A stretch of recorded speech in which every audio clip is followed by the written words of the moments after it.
সুপ্রভাত বন্ধুরা। যিশু তাকে আলিঙ্গন করে তার শরীরের মধ্যে লীন হয়ে গেলেন।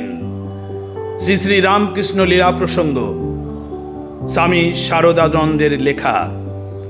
শ্রী রামকৃষ্ণের খ্রিস্ট দর্শন এবং স্বামী বিবেকানন্দের উপর তার প্রভাব। শ্রী রামকৃষ্ণের সর্বধর্ম সাধনা। শ্রী রামকৃষ্ণ পরমহংসদেবের জীবন এক অনন্য বৈশিষ্ট্য ছিল।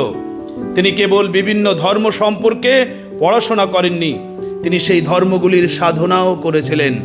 তিনি শাক্ত, বৈষ্ণব, তান্ত্রিক, অদ্বৈত, বেদান্ত, ইসলাম এবং খ্রিস্ট ধর্মের সাধনা করেন এবং প্রত্যেক ক্ষেত্রেই ঈশ্বরানুভবের কথা তিনি উপলব্ধি করেন। এই অভিজ্ঞতার ভিত্তিতেই তিনি ঘোষণা করেছিলেন, যত মত তত পথ। এই উক্তির অর্থ সব ধর্ম একই রকম এমন দাবি নয়, বরং আন্তরিকভাবে ঈশ্বরকে অনুসন্ধান করলে মানুষ তার কৃপা লাভ করতে পারে। একটি ঘটনা বলি। যদুলাল মল্লিকের বাগান বাড়িতে 1874 সাল জীবনীকারদের বর্ণনা অনুযায়ী দক্ষিণেশ্বরের কাছে যদুলাল মল্লিকের বাগান বাড়িতে শ্রী রামকৃষ্ণ একটি ছবি দেখেন। মাতা মরিয়ম, কোলে শিশু যিশু। তিনি সেই ছবির সামনে গভীর ধ্যানে নিমগ্ন হন। পরে তিনি অনুভব করেন তার মন সম্পূর্ণভাবে খ্রিস্ট ভাবনায় নিমগ্ন হয়ে গেছে। তিনি কয়েকদিন বিভিন্ন দেবদেবীর কথা পর্যন্ত মনে করতে পারছিলেন না। তার মন শুধু যিশুর দিকে আকৃষ্ট ছিল। উৎস: শ্রী শ্রী রামকৃষ্ণ লীলা প্রসঙ্গ, স্বামী Saradananda. The gospel of Shri Ramakrishna, Mahendranath Gupta. যিশুর দর্শন। 3 দিনের সাধনার পর শ্রী রামকৃষ্ণ এক দিব্য দর্শনের কথা বলেন। তিনি দেখেন এক অপরূপ জ্যোতির্ময় পুরুষ তার দিকে এগিয়ে আসছেন। তার মুখমণ্ডলে অসীম করুণা, তার দৃষ্টিতে সীমাহীন প্রেম। শ্রী রামকৃষ্ণ অনুভব করেন এই সেই যিশু যিনি মানব জাতির কল্যাণের জন্য নিজের হৃদয়ের রক্ত ঢেলে দিয়েছিলেন।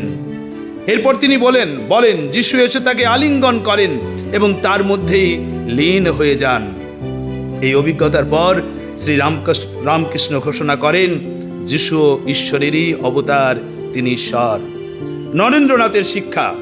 যখন নরেন্দ্রনাথ, পরবর্তী স্বামী বিবেকানন্দ, শ্রী রামকৃষ্ণের সংস্পর্শে আসেন, তখন তিনি বাইবেল সম্পর্কে যথেষ্ট জানতেন।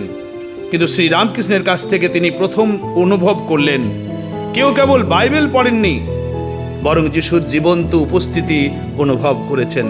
এই অভিজ্ঞতা নরেন্দ্রনাথের মনে গভীর প্রভাব ফেলে। পরবর্তীকালে স্বামী বিবেকানন্দ লিখলেন, Christ was the great yogi. The complete works of Swami Vivekananda, volume 4, Christ the messenger. তিনি বলেন, যিশুর শক্তি ছিল তার ঈশ্বরের সঙ্গে একাত্মতা।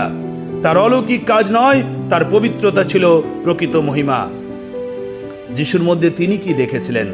স্বামীজির মতে যিশু ছিলেন নিঃস্বার্থ প্রেমের প্রতীক, ভয়হীন সত্যবাদী, আত্মত্যাগের আদর্শ, দরিদ্রের বন্ধু, ঈশ্বরের সম্পূর্ণ অনুগত এক মহাপুরুষ।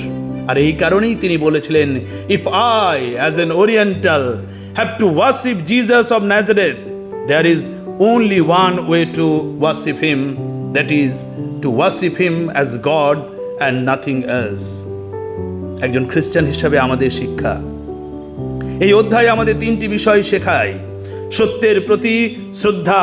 স্বামী বিবেকানন্দ যিশুকে কিন্তু অবমাননা করেননি, বরং তার পবিত্রতা দেখে নত হয়েছিলেন। ঈশ্বর মানুষের সীমা অতিক্রম করেন। শ্রী রামকৃষ্ণের অভিজ্ঞতা আমাদের শেখায়, ঈশ্বর মানুষের ধারণার চেয়ে অনেক বড়। তিনি মানুষের কাছে নানা উপায়ে নিজেকে প্রকাশ করতে পারেন। 3য় বিষয়, ভালোবাসা বিভেদের চেয়ে বড়। যিশু বলেছেন, ধন্য শান্তি স্থাপনকারীরা, মথি 5:9 পদ। স্বামীজি শিখেছেন, মানুষকে ভালোবাসো, সত্যকে ভালোবাসো, ঈশ্বরকে ভালোবাসো। এই 3টি একসঙ্গে চললে তবেই প্রকৃত ধর্ম প্রতিষ্ঠিত হয়। আপনি কি তা পালন করছেন? স্বামী বিবেকানন্দর যিশুর প্রতি শ্রদ্ধা হঠাৎ করে জন্মায়নি। তার শেকড় ছিল শ্রী রামকৃষ্ণের জীবন্ত আধ্যাত্মিক অভিজ্ঞতার মধ্যে।